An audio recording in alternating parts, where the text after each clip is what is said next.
The biggest single problem is police aren't being held accountable. And that's why I'm glad that Libertarian Congressman Justin Amash has put together tripartisan legislature. I love that we were able to say tripartisan now. That's a thing now.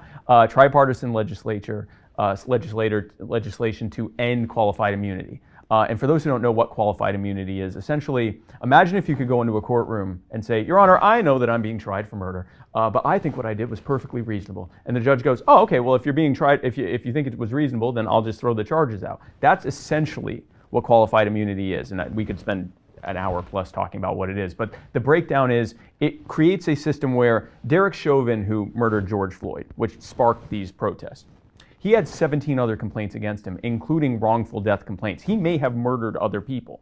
And the Minneapolis Police Department, when they looked at Derek Chauvin, they did the same thing that police departments around the country do when they look at the bad apples in their bunch.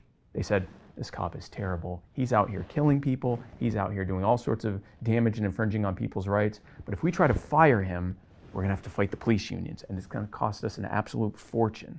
And he's not really costing us anything staying on the force because of qualified immunity. We can't get sued, and neither can he. So we'll just keep him on. He'll eventually commit a crime, and we can get rid of him then. That's why this ended up happening.